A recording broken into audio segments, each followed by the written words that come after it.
Hello everyone, welcome back. So, Witch Hat Atelier episode 3 proves something pretty incredible right away. The premiere wasn't a fluke. This series isn't just beautiful, it's consistently beautiful, thoughtful, and emotionally rich in a way that quietly pulls you in.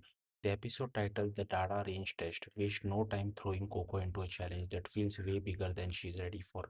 Without Q-free knowing and thanks to Agot's not so subtle hostility, Coco sets out to prove herself by attempting the consent of the crown, a test that could earn her true apprentice status if she succeeds.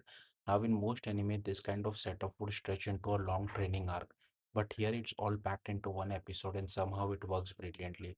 At the same time, we get a brief but important look at Queefree in the Great Hall, deep beneath the sea, speaking with the witch Alair.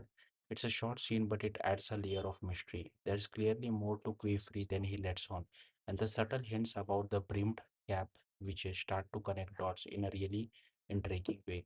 But make no mistake, this is Coco's episode. She heads to the Dada range where the goal is simple in theory. Retrieve a rare flower floating atop these strange suspended islands. In reality, it's anything but simple. Coco doesn't have the experience, the tool, or even the basic control over magic that she needs. And Akot knows it. Even the flying shoes she lends Coco come with an ulterior motive. She's hoping Coco will fail and give up. What follows is one of the most satisfying portrayals of struggle and growth you will see. Coco doesn't magically succeed. She struggles a lot. She stumbles, retires, and experiments, all while trying to figure out how magic actually works for her. And visually, the episode is stunning without being overwhelming. Instead of flashy, chaotic ambition, it leans into stillness. You feel the passage of time as the sky shifts from warm golds to deep blues. You sit with Coco as she thinks, plans, doubts herself. Those quiet moments hits just as hard as the action. There's also this beautiful attention to how magic works in this world. It's not just cast, it's drawn. Every spell is deliberate, physical, almost meditative.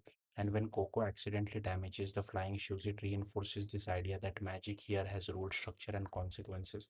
Then come one of the episode's most emotional moments, a flashback to Coco's mother. It's soft, warm, and a little bittersweet, but it carries the core message of the series. Everyone learns differently, and what matters isn't just talent, but how you use what you know.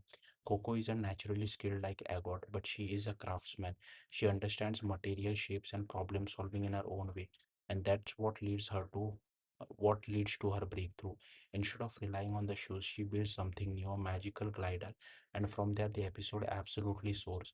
The sequence where she finally ascends with the world shifting around her as the sun rises is breathtaking. The motion, the light, the sense of momentum, it all comes together in a way that feels on not just visually impressive. And when she finally succeeds retrieving the flower, it's not just a win, it's a proud proof of her growth, her resilience, and her unique way of thinking. Of course, it doesn't resolve everything.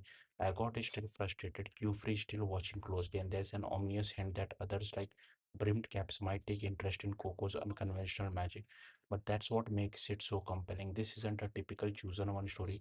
It feels like something more layered, more personal, and more unpredictable. By the end, Coco earns her cloak and pointed hat, officially becoming part of the Atelier, and it feels completely deserved. With incredible animation, thoughtful storytelling, and standout performance from Rena Motomura as Coco, episode 3 cements which had Atelier as one of the most impressive anime of the year.